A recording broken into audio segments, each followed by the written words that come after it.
Hello friends, कैसे हैं आप सब। आइए सुनते हैं फणीश्वर नाथ रेणु की कहानी पंचलाइट। पिछले 15 महीने से दंड जुर्माने के पैसे जमा करके महतो टोली के पंचों ने पेट्रोमैक्स खरीदा है। इस बार रामनवमी के मेले में गांव में सब मिलकर 8 पंचायतें हैं। हर एक जाति की अलग अलग सभा चट्टी है। सभी पंचायतों में दरी, जाजिम, सतरंजी और पेट्रोमैक्स है। पेट्रोमैक्स को जिले गांव वाले पंचलाइट करते हैं। पंचलाइट खरीदने के बाद पंचों ने मेले में ही तय किया 10 रुपये जो बच गए हैं उनसे पूजा की सामग्री खरीद ली जाए। बिना नेम टेम के कल कब्जे वाली चीज़ का पुण्य नहीं करना चाहिए।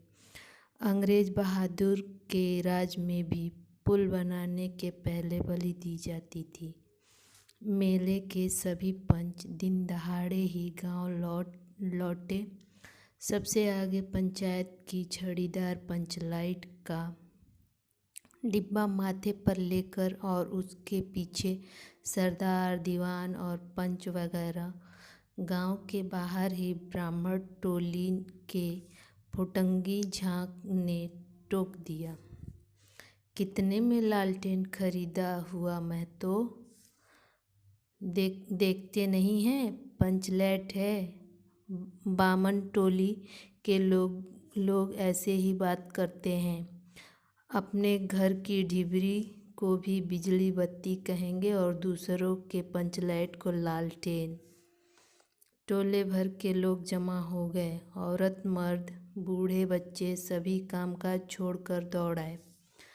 चल रे चल, अपना पंचलैट आया है। पंचलैट।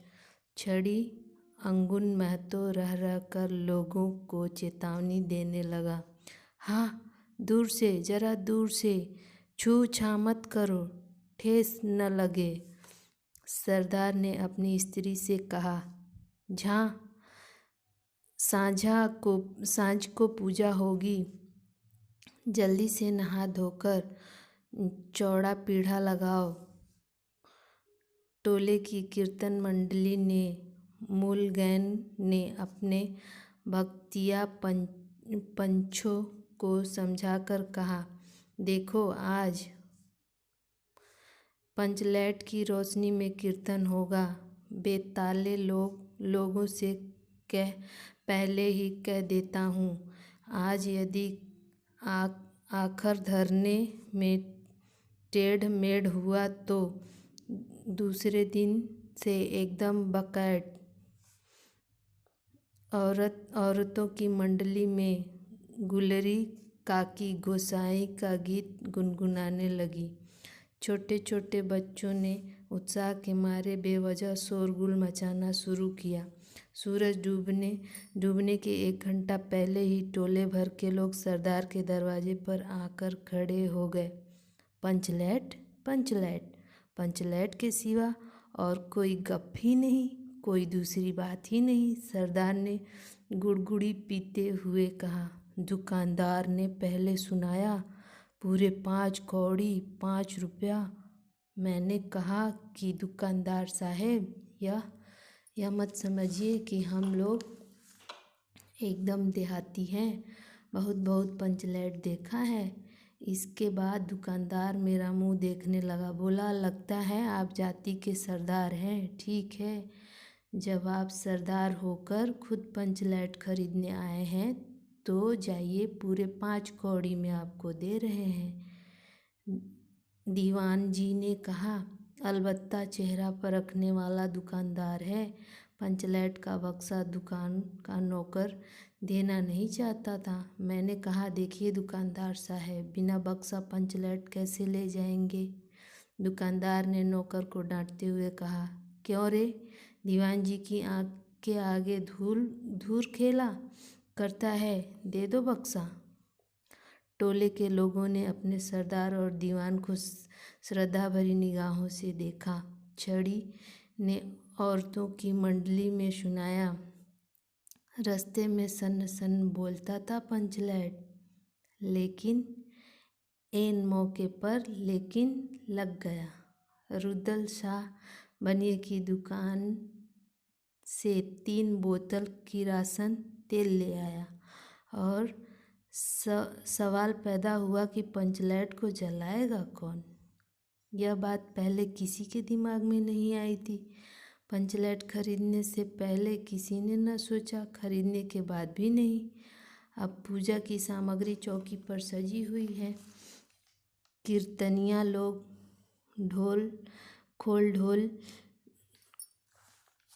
कर खदाल खोल कर बैठे हैं और पंचलैट पड़ा हुआ है। गांव वालों ने आज तक कोई ऐसी चीज़ नहीं खरीदी जिसमें जलाने बुझाने का झंझट हो। कहावत है ना भाई, भाई रे गाय लूँ तो दूहेगा कौन, सो मज़ा। अब इस कल कब्जे वाली चीज़ को कौन पाले।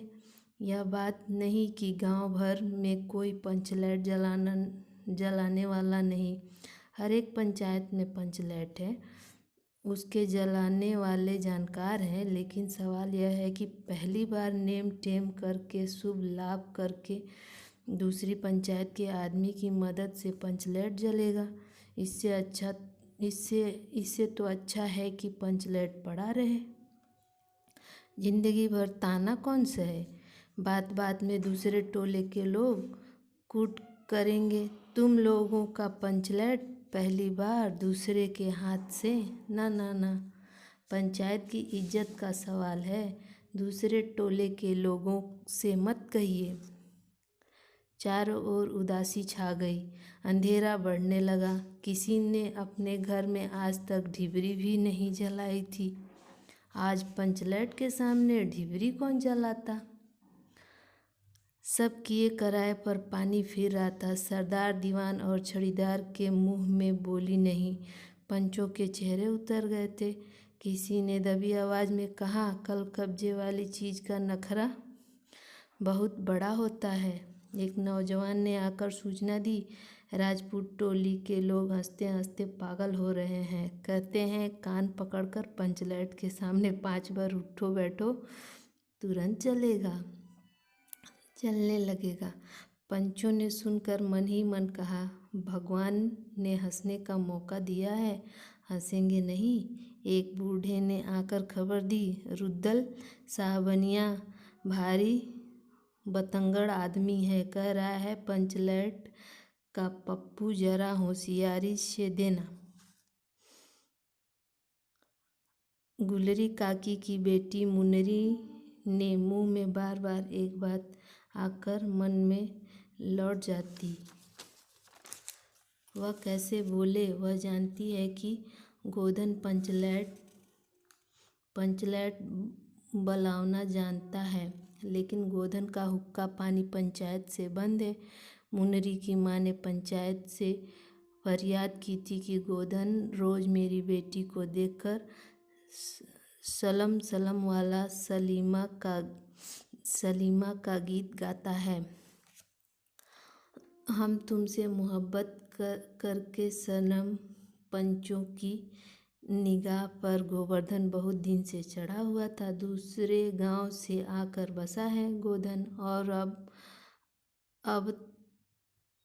अब तक टोले के पंचों को पान सुपारी खाने के लिए भी कुछ नहीं दिया। परवाह ही नहीं करता है। बस पंचों को मौका मिला, 10 रुपया जुर्माना न देने से हुक्का पानी बंद। आज तक गोधन पंचायत के बाहर है, उसे कैसे कहा जाए। मुनरी उसका नाम कैसे ले, और उधर जाति का पानी उतर रहा है। मुनरी ने चालाकी से अपनी सहेली के कान में बात डाल दी, कनेली चिंगो चिंद। कनेली मुस्कुरा कर रह गई। गोधन तो बंद है। मुनरी बोली, तू कह तो सरदार से। गोधन जानता है पंचलैट बलाना। कनेली बोली, कौन गोधन जानता है बलाना। लेकिन सरदार ने दीवान की ओर देखा और दीवान ने पंचों की ओर। पंचों ने एक मत होकर हुक्का पानी बंद किया है। सलीमा का गीत गाकर आँख का इशारा मारने वाले गोधन से गांव भर के लोग नाराज थे। सरदार ने कहा, जाति की बंदिश क्या, जबकि जाति की इज्जत ही पानी में बही जा रही है। क्यों जी दीवान? दीवान ने कहा, ठीक है। पंचों ने भी एक स्वर में कहा, ठीक है, गोधन को खोल दिया जाए। सरदार ने छड़ीदार को भेजा। छड़ीदार वापस आकर बोला, गोधन आने को राजी नहीं हो रहा है। कहता है पंचों की क्या पतीत है, कोई कल कब्जा बिगड़ गया तो मुझे ही दंड जुर्माना भरना पड़ेगा। छड़ीदार ने रोनी सूरत बनाकर कहा, किसी तरह गोधन को राजी करवाइए, नहीं तो कल से गांव में मुंह दिखाना मुश्किल हो जाएगा। गुलरी काकी बोली, जरा मैं देखूं। कह के गुलरी काकी उठकर गोधन के झोपड़े की ओर आ गई और गोधन को मना लाई। सभी के चेहरे पर नई आशा की रोशनी चमकी। गोधन चुपचाप पंचलैट में तेल भरने लगा। सरदार की स्त्री ने पूजा की सामग्री के पास चक्कर काटती हुई बिल्ली को भगाया। कीर्तन मंडली का मुलगैन मूरल्च के बालों को संवारने लगा। लो मजा, अब यह दूसरा बखेड़ा खड़ा हुआ। सभी ने मन ही मन सरदार, दीवान और पंचों की बुद्धि पर अविश्वास प्रकट किया। बिना बुझे समझे काम करते हैं ये लोग। उपस्थित जन समूह में फिर मायूसी छा गई। लेकिन गोधन बड़ा होशियार लड़का है, बिना स्पिरिट के ही पंचलेट जलाएगा। थोड़ा गरी का तेल ला दो। मुनरी दौड़कर गई और एक मलसी गरी का तेल ले आई। गोधन पंचलैट में पंप देने लगा। पंचलैट की रेशमी थैली में धीरे धीरे रोशनी आने लगी। गोधन कभी मुंह से फूंकता, कभी पंचलैट की चाबी घुमाता। थोड़ी देर बाद पंचलैट से सगसगाहट की आवाज़ निकलने लगी और रोशनी बढ़ गई। लोगों के दिल का मैल दूर हो गया। गोधन बड़ा काबिल लड़का है। अंत में पंचलैट की रोशनी से सारी टोली जगमगा उठी तो कीर्तनिया लोगों ने एक स्वर में महावीर स्वामी की जय ध्वनि के साथ कीर्तन शुरू कर दिया। पंचलैट की रोशनी में सभी के मुस्कुराते हुए चेहरे स्पष्ट हो गए। गोधन ने सबका दिल जीत लिया। मुनरी ने हसरत भरी निगाह से गोधन की ओर देखा। आंखें चार हुई और आंखों ही आंखों में बात हुई। कहा, सुना, माफ़ करना, मेरा क्या कसूर। सरदार ने गोधन को बहुत प्यार से पास बुलाकर कहा, तुमने जाति की इज्जत रखी है, तुम्हारा 7 खून माफ़। खूब गाओ सलीमा का गाना। गुलरी काकी बोली, आज रात मेरे घर में खाना। गोधन ने एक बार फिर मुनरी की ओर देखा। मुनरी की पलकें झुक गई। कीर्तनिया लोगों ने एक कीर्तन समाप्त कर जय ध्वनि की। जय हो, जय हो। पंचलैट के प्रकाश में पेड़ पौधों का पत्ता पुलकित हो रहा था। अगर मेरी कहानी पसंद आई हो तो चैनल को सब्सक्राइब, लाइक एंड शेयर कीजिए। धन्यवाद।